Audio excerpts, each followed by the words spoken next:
Praise the Lord, brothers and sisters. I want to take this opportunity to thank all of you for your continued effort to view our presentations, just to ensure that every day we have a sermon, we have a word of encouragement, so that there will be no one time when you will feel low, you will feel down, because we want to tell you that the Lord is still on the throne and is still watching over us, is still willing to walk with us and to bless us. I would like us to pray that we may hear the word of God together. Gracious Father, in the mighty name of thy Son Jesus, we are grateful because of yet another opportunity to listen to your voice as you speak to us, as you encourage us, as you challenge us, our Lord. And we invite your presence so that you can interpret your word for us, that we may be able to understand your will and your mind. In Jesus' mighty name we pray. Amen. Amen. My name is Jane Karanja, Reverend Jane Karanja. At the moment, I'm the Provost St. James and O. Matthias Memorial Cathedral. By the permission and the appointment of the Bishop, that's why I'm serving as a Provost. I also thank the Bishop for granting me an opportunity today as the Chair Liturgy, so that we can share the word of God from the Committee of Liturgy, just to encourage the Church of Christ and all of us from where we are. I would like us to reflect from the book of Nehemiah chapter 6. Nehemiah chapter 6, and I would like us to discuss or to talk about the completion of the long-awaited mission. The completion of the long-awaited mission. All of us know the story and the history of Nehemiah. Nehemiah is this person who was commissioned by God to go and rebuild the broken walls of Jerusalem. And right from the start to this very chapter 6, Nehemiah faced opposition from people like Tobiah, Sanballat, and others who are in Judah. People of substance, people in positions, people who were supposed to partner with him.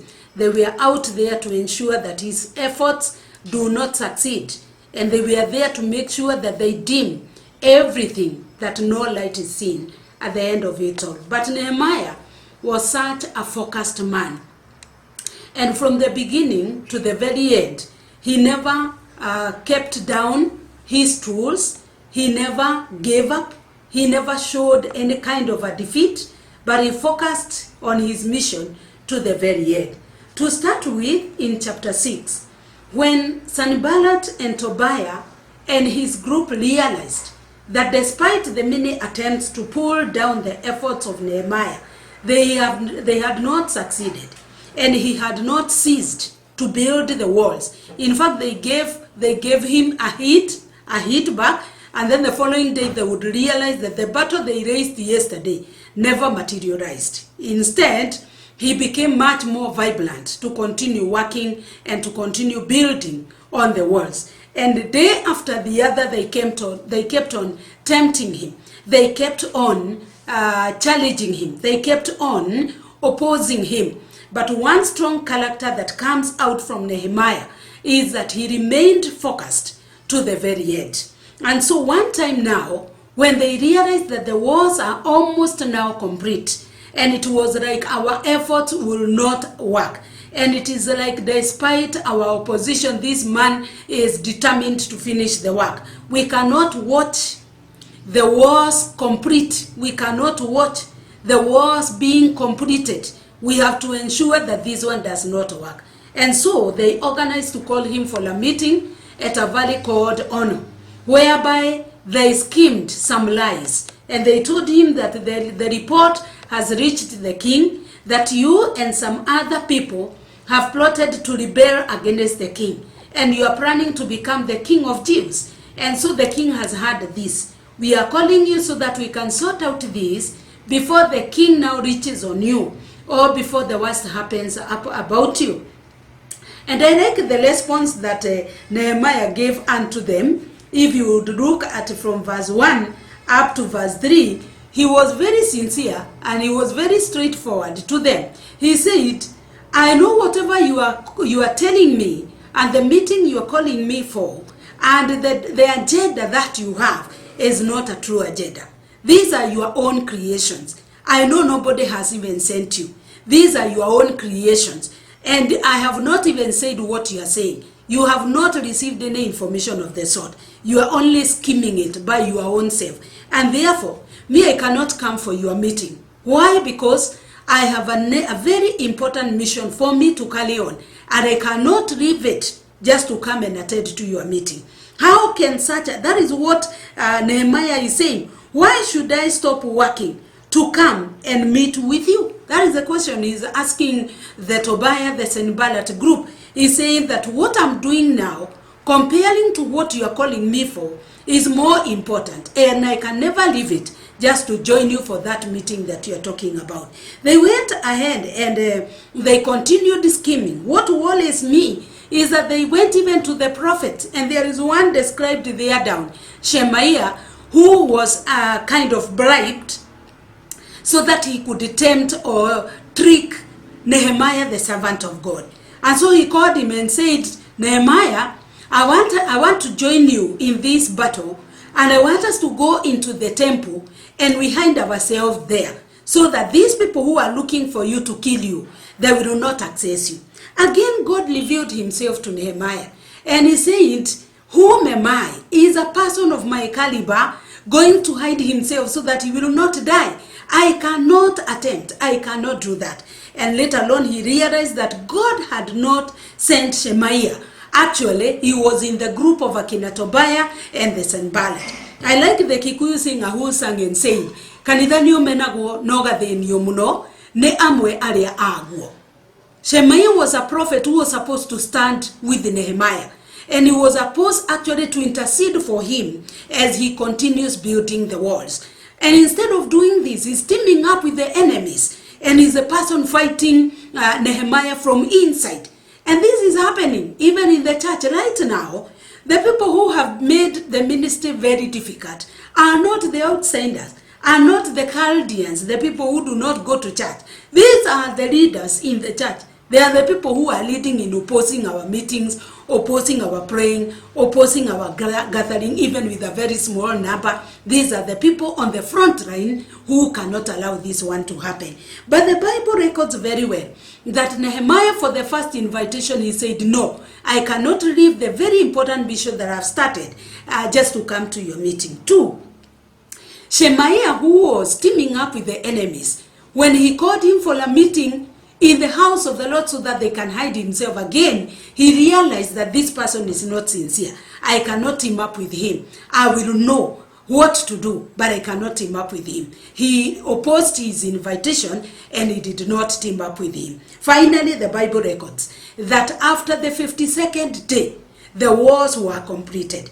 Tobiah, Sanballat, and his followers, including Shemaiah, were humiliated, and they would not believe, looking at the work complete when they had started it in war, continued battling against it, continued opposing the builder, that is Nehemiah, but they witnessed the completion of the work. And today, because we are talking about the completed mission that Nehemiah started, this is the same way, brothers and sisters, those of us who are invited and called by God to serve in the ministry, we will not give up despite the opposition from the Tobias and the Sanballats. At the moment, you know, we are trying very hard just to prepare sermons sent to our Christians so that they will not be spiritually hungry. But even taking those sermons to the Christian, some people will take them as readers, they will not disseminate them. They will not take them because they are out to ensure that the ministry has fallen. Woe unto them, because it will not fall. Others, like Shemaiah, are coming in a very cunning manner, telling you how great it is, how welcoming they are in the making of your sermons and the efforts to go and taking it to the people. They will even take, but they will not deliver. What I would say is that all of us, could we inhalate the spirit of Nehemiah and not giving up spirit, a spirit of never giving up, so that whatever we have started, we will continue. Even now when it is very, very difficult, we will not give up. Even when our attention is drawn away from our focus, we will not cease to focus on the mission that the Lord called us into. I know some of us are very down, financially very down. The offerings are not being given, but our Lord will remain faithful. If you read at the end of it, as I conclude, there in verse 17 downwards, the Bible says, no, verse 16, the Bible says, so on October 2nd, the wall was finished, just 52 days after we had begun. When our enemies and the surrounding nations heard about it, they were frightened and humiliated. They realized that this work had been done with the help of our God. And so, brothers and sisters, may the Lord God encourage us the way he encouraged Nehemiah.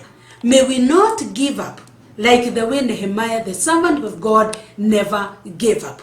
May we proceed on. May we remain focused until the mission is complete. Are you in that parish that is very down? The few people that the Lord will give you to stand with you at this time, it is the power of God. It is not about the numbers. It is not about how many are behind you. It is about what does the Lord say about you. And for Nehemiah, every time the challenge came, he presented the challenge to the Lord. Here, Lord, listen to what Tobias and Ballat are telling me and deal with them as I continue building the wall. For us, let us remain focused on the ministry as we leave the challenges to God. He will deal with the Tobias and the Sanballat of the moment. May God bless us. May God help us. Even for you Christians who have stood with the ministry since the COVID struck the church. And since we closed down the churches, some of you have never stopped giving your offertories. You have never stopped even giving your tithes. You have stood with the servants of the Lord. Don't give up. Don't cease. Even when your attention is diverted, may you not change your focus. Remain focused in the ministry and serving the church. And for sure, the mission will be complete. When the COVID will be over, we shall celebrate together as we say, there was such a great opposition, but the Lord has made it all for us. May God bless us. May God bless you from wherever you are. Remain encouraged, remain focused, and let us trust in God together. Let's pray. Dear Father, we give you thanks because of your message. And as we focus on what Nehemiah, your servant, did in order for him to complete the mission, was first of all learning to concentrate and remain focused on the mission that you called him for. Two, he ignored the voices of the enemies and he focused on you, the author and the perfecter of his faith. And finally, he witnessed you embarrassing the enemies, humiliating them as you made him or enabled him to complete the mission. Help us, Lord. Bless us, Lord, and do us good. Remember the servants of the Lord, bless them, encourage them. Remember the Christians, bless them, encourage them. In the name of the Father, the Son, and of the Holy Spirit. Amen. Amen.